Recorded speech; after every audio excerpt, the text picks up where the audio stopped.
Okay, I just feel like I'm supposed to talk a little bit more, like about the scholarship I won in high school. I just feel kind of led to talk about that. I feel like I have to make up an excuse because most people don't want to hear about it or something. Something that happened in high school. They're like, why is she still obsessed about something that happened in high school? No, I just feel like I'm supposed to talk about that. So, like I said in my last video, I did, I don't know how many scholarships I filled out, but it was like, it could have been like, I don't know, one every day or one every 2 days for the fall semester of senior year. And then I got an envelope in the mail and said I'd won the National Horatio Alger Scholarship for Montana. See, they had 1 or 2 winners per state depending on the population. And that gave me $20,000 to go to college. Which in 2007, well, the first year I had a part-time job and I used the scholarship money. I didn't need to take out loans, so that was really cool. And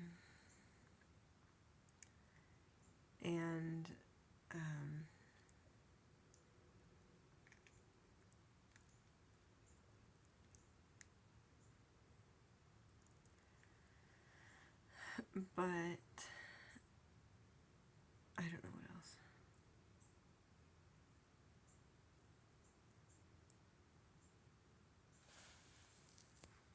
My ex-husband Soya is coming to mind. I had a dream about him last night where a bunch of people were like really making fun of me, treating me like shit, like I was the stupidest fuck they'd ever met. And it was by a pool, a bunch of pools, and I was in the pool with him, and like there's another man there. But I confronted Soya a couple times about how he was treating me because he was not listening and like treating me like I was stupid for bringing up the thing about the people making fun of me. And so then I just like, I left my little brother Jamie with him and I soared up above the city of Missoula, Montana. And it seemed like there was some other scene there too that wasn't necessarily Missoula, but I just was flying and flying and flying. Occasionally popping down to like check if Soya was going to change, but he didn't change. I don't know what the significance of leaving my little brother with him was about. My mom wanted him at her house, but Jamie had followed me or gotten in the truck I was driving very recklessly around the city. It belonged to somebody else, but they'd taken my car and left their car with the key to the ignition at a house I've never actually lived at, but that's where it was. And reminds me of a house where this woman invited me over one time in high school. She was no, it wasn't high school, it was college. She was a fellow college student. But yeah, so it just kind of meant that like I felt like I was flying above the things that like Soya used to say to me and who Soya was as a person. And it felt to me like maybe I'm finally moving on, you know, from like the horrible things he used to say to me, just like nitpicking me all day long. But it was a little bit worse than that, you know. He tried to convince me at one point I wasn't pretty, and I don't look very pretty right now, but I think I am pretty. But and at that point I thought I was pretty too. I had a lot of confidence in it, and it's like still like when I walk down the street, I don't necessarily like feel very pretty, and I used to like just know I was pretty. And so that's something Soya did. But yeah, I feel like I can reclaim who I am and like believe I'm pretty again. You know, that's a weird thing to do at 37, where I'm starting to have like wrinkles and like other telltale signs that like I'm in my 30s, 37, closer to 40. It's kind of weird. It's like I never thought I would like live this long in a way, or I would get this far, but it's just like also weird to be this old. And I know people who are older are gonna be like, "What are you talking about?" But maybe they felt this way when they were 37 as well. I'll be 37 in a couple weeks. But so still 36. Treasure the days.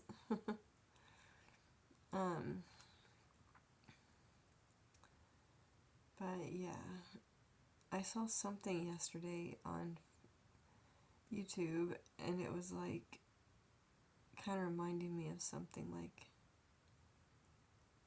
it's just if someone's making you feel like shit all the time, then like they're not good for you, and they're not really gonna change. You think they'll change, and they think you'll change. Some part of you thinks that you'll change as well. But it's like nothing ever changes. It's just like a bad fix. It's a bad pairing. So it's best to just find a way to get out of that. And it was weird. I was walking by the neighborhood I live in. I saw some man yelling and his wife sitting on a chair. Just, the door was open. And, I wanted to help her, but I felt like scared of the man, so I just kept walking by. I mean, it's not something I should have gotten involved in anyway, because like I'm on probation for aggravated assault with a deadly weapon, which I've told that story in other videos where I didn't really hurt anybody, but psychologically, I suppose. I was just afraid of them and trying to leave the situation. But, yeah. That story goes like, if you haven't heard it, that,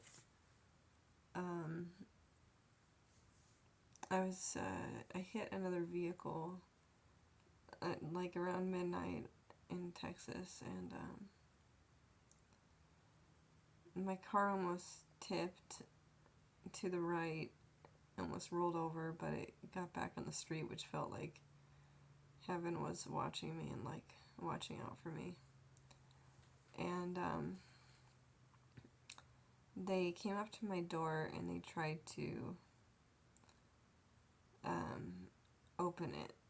The first he knocked, he was like, "Open your door," because he wanted insurance information apparently. And I wouldn't open my door. I wouldn't give it to him. It felt like I wasn't supposed to. It felt like I had like a gut feeling that this was not the time to open my door. And so I was scared of them because he had tried to open my door after I wouldn't open it. And I was scared of him anyway, and his two friends or whatever they were. I was going to say compatriots, but I think that's a different thing entirely. So I U-turned my car around and tried to get past their car twice, inadvertently crashing into their car 2 more times from the back side of it. And they were standing nearby. I knew where they were. I wasn't going to hit them, but I couldn't get past their car because it was a narrow road. And I ended up in the ditch. And I just sang the whole time and tried to turn my lights on and off to signal the police. I didn't know the police would, like, put me in jail. I didn't know that. Like, I was like, I thought they would help me. But, I guess it looked like I was trying to hurt these other people from, the police report from their side of it. But they never asked me what happened. I mean, how fair is that, you know? Yeah, they just stuck me in jail with aggravated assault with a deadly weapon charge. I'm a poor person, so I couldn't really bond out, and I couldn't really pay for a good lawyer. So I ended up, like, a year and 4 months later when my trial came up, I was in jail or mental the whole time.